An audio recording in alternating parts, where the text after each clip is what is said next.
Boom, we are live, everybody. So today I want to talk about adversity. Adversity is something that we tend to want to avoid, right? We don't want this when things don't go right. We don't want it. We don't like it when life doesn't give us everything that we want right now. We want it now. Give it to me. So we kind of want to shy away from adversity. More importantly, we also want to try to avoid others having any sort of adversity. Right, we want to shield other people, our kids, or our community members, the other more weak people in society, maybe, or something. We want to shield other people and ourselves from adversity, and that's exactly the wrong thing to do. And here's why. So, the reason this came up for me, and this is a topic that's sort of top of mind for me, is that I've been reading this book, Outwitting the Devil. Let me try to show you guys here what that looks like. Outwitting the Devil by Napoleon Hill. So here we go. This is my Kindle app. Let me see if I can figure this out. This is what the cover looks like in the Kindle app. Outwitting the Devil, The Secret to Freedom and Success by Napoleon Hill. It's a phenomenal book. It was published in 2011 after he was, he didn't dare publish it for years and years and years. So he died in 1970 and he only published this book it was only published in 2011. So let me see if I can find where it was at. Here we go.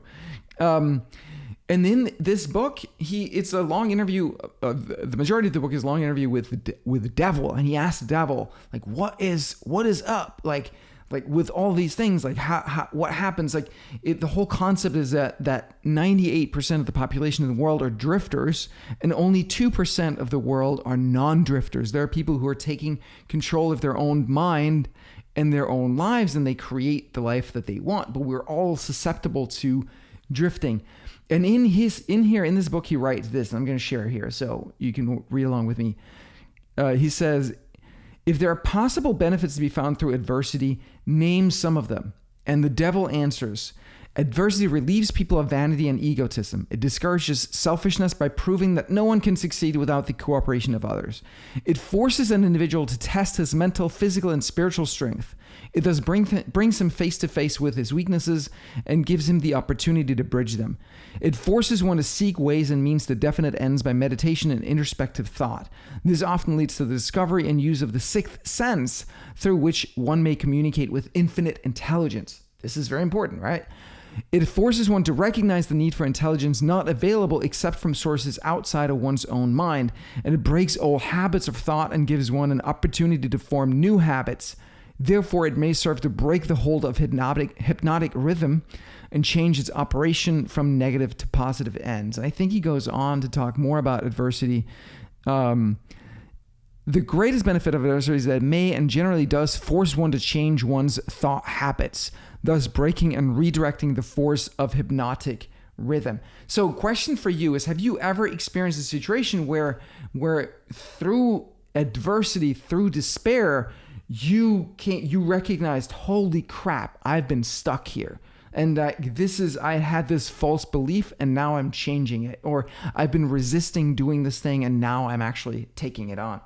So for me, I've had that experience many, many times. Most recently was this year. I hired a couple of very expensive marketing directors. They weren't able to lift the task. And after the first one, I was like, I have to do this myself. I have to go in and go back to marketing school and do all the research and study and kind of do what I do best, which is, ingest a shit ton of information and then come up with the model, the system that synthesizes it all, so that for my sake, so that I have that complete picture. And so that was a really important adverse event for me, that this happened, in that it forced me to go. It made me change my habits, my thinking. My thinking was like, I'll just focus on product and I'll hire someone to do the marketing. That thinking wasn't serving me, because I need to be a leader to my audience also when it comes to marketing. It's a very important piece of it. If I want to be a leader to entrepreneurs, the marketing piece is kind of critically important. So it was a great thing that happened to me that forced me to go back and do that. I didn't want to. I've been resisting it for years, probably more than a decade. I've felt all kinds of resistance towards this, right? And that's part of it too. Like in the hero's journey, one of the first thing that happens is that resistance, like the refusal of the call. We don't want to go on this damn journey. And adversity is the thing that sets the wheels in motion. So once you start to realize that adversity is actually your friend, you no longer have to fear adversity, right? You no longer have to be scared of like, oh crap, what's going to happen? Are people going to be like, is bad things going to happen? Because you know that every piece of adversity has within it the seeds of something greater, of its own solution, but also of an elevation of you onto the next level in life. Every single piece of adversity has within it the seeds of you rising to the next level in your life. And it's up to you to find it and take it and like nurture and grow that seed, but it is there. There's a gift in every setback. This is very important to get, because once you get this, you will never have to fear any kind of setback, any kind of adversity ever again. Ever again. No matter what happens, you know that there will be some nugget there that will radically transform your life, that will propel you forward to a greater life than you had before and that you can even imagine. One of the things that really freaking fascinate me in this country, in America, is how many people are on prescription drugs. How many is it? It's like, I think it's like, what percentage of US population is on prescription drugs? Let's see here. 66%. Holy crap. 66% of the US population is on some sort of prescription drug. That's insane, guys. It's fucking crazy. I know people who are like in this world, business world, online marketers, self-employed, right? They have a business, they're doing fine. They're even like they're gurus and folks are kind of listening to them and following. They're functional alcoholics and they're on SSRIs, antidepressants, ketamines, whatever, like all kinds of crap. Like this, the thing is like ketamine, I didn't know about this, but I looked it up last night. It's something that helps with depression. If you're depressed, it's because there's something inside of you that's not good, right? It's something that you're not living your purpose. You know that you're not like you're numbing out. Or rather like taking the alcohol and the ketamine and the SSRIs and the drugs and all that stuff, that's numbing out, because the feeling of depression is a signal to you that there's something that you need to change. It might be your mindset. It might be your sense of purpose and meaning in life. It might be your diet. It might be your exercise regimen. It might be all of those things. But I guarantee if you change those things, the depression's gonna go away. You don't need fucking drugs, and the drugs are only gonna numb out the pain that then gets you to not move. Right? So those drugs are your enemy, because you might be like, oh, I take these drugs and I feel better. Great. Now I'm happy. Well, you're just glossing over the fucking issue, right? You're just glossing over the real problem here. If instead you say, oh my God, I'm so glad that life is making me depressed, because it forces me to look at myself and my thought patterns and my belief system and my approach to life, where I find meaning, my ability to connect with myself and my inner child and with other people. And now I have to change some things about my life. If you do that, then it becomes a gift, right? So it blows my mind that 2/3 of Americans are on prescription drugs. It's just absolutely fucking bonkers. So some of the recent setbacks that I've had was, aside from the expensive marketing hires that I just mentioned, there was in January, I had this like cash flow crisis that like made me actually like got me really scared. And through that, digging into that fear and like not numbing out with drugs or alcohol or anything, but actually feeling into that fear and that pain, I realized that deep inside was a really piece of me that was stuck in victim land, and being able to get that piece out of victim land and be like, hey, like, I don't like, oh crap, I'm still playing victim here. I don't have to keep doing that. Let me move out of victimhood and take ownership of this piece of my life. And part of that, again, was the marketing stuff. That was where some of the seeds were sown. There was another episode in June where I was with a mastermind group, and I just felt so, inadequate, and I felt like I wasn't making any progress, and like I felt like everybody else had all these successes. I felt like an imposter, unworthy, all of these things, and that set me up. That was in June. That set me really up to go look at what is that resistance that I have towards success. And I realized that there was all this negative coding inside of me that said, if I'm really successful, then I'm not going to be a good person. I'm going to be rejected by my family, by my friends, by my tribe. Like, I'm going to be kicked out. I'm like not going to be loved. All of that stuff, that came because I was willing to suffer through that, all those feelings of pain and unworthiness and all of that. I was willing to go into it and not gloss over it. One of the things that I've done in the past, I've used spiritual teachings to gloss over some of the stuff by just like be in the moment and question the thoughts and all these things. I think that's awesome. I think that's super valuable. But I think what's even more important is that we go into the feeling and we uncover those layers of our feeling universe, right? It's so easy to live totally in our brains, in our left hemisphere of our brains, and that's all we do. I think it's so important that we go into the body and we recognize and acknowledge all feelings. There are no bad feelings. There are zero bad feelings ever. They're all information. They're all just little pieces that are stuck in time. Feelings buried alive never die. They're all just little pieces that are stuck, and they just need to be felt. They just need to come out. It's just like a young baby, a young child that needs to be held and cuddled and heard and seen and understood and loved. That's it. That's all these feelings are. They're information. They're an invitation to healing. So use it. Don't numb it out. Don't gloss over it. Don't try to make it go away with meditation or spiritual practices. Use your spiritual practice and meditation to go into the feelings and release it and become whole. Another big adverse event I had, wasn't during my divorce in 2010. Was it 2011? I forget now, actually. I think it was 2011. 12 years ago, I went through divorce. It was painful AF. It was so freaking painful. I would walk down the side of the street and on the sidewalk, and I just like burst into tears and start crying and sit down and just sob and cry.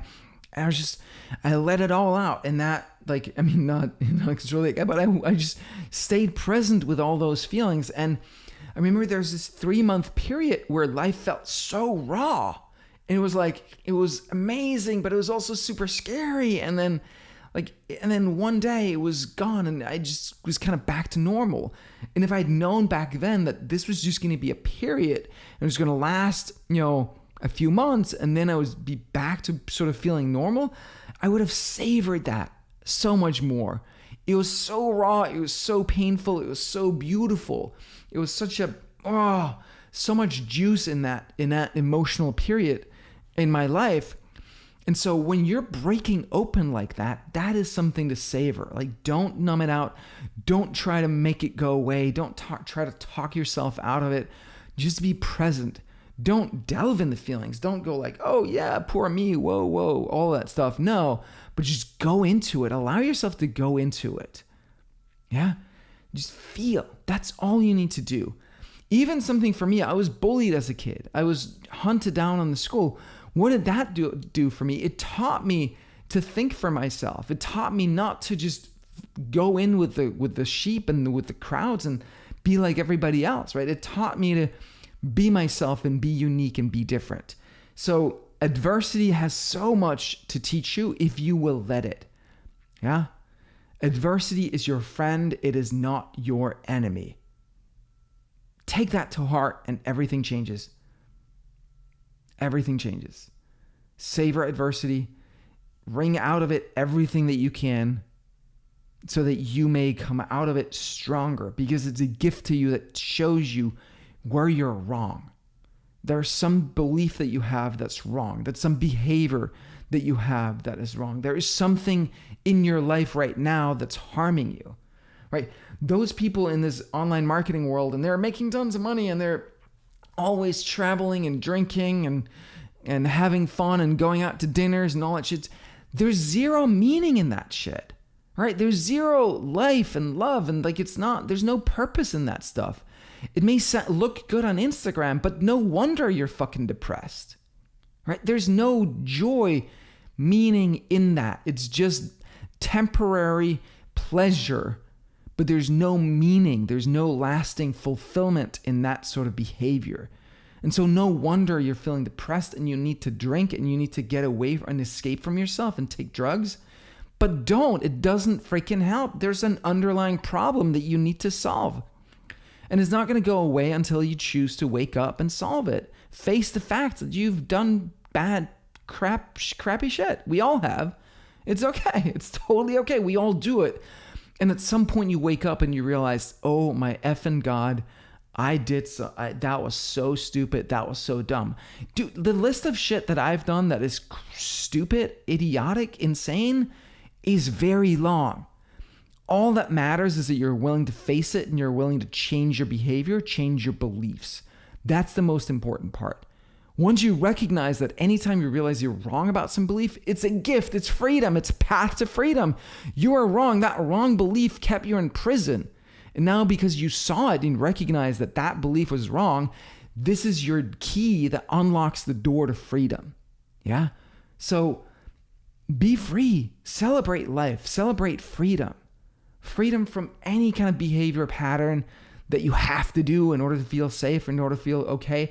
All the beliefs that you have your whole identity is tied up around, let them loose. Let beliefs change.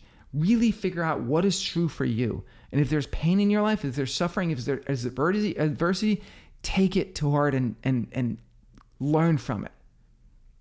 I think I'm going to wrap it here. Love you guys. Love what you're doing love what you're doing in the world.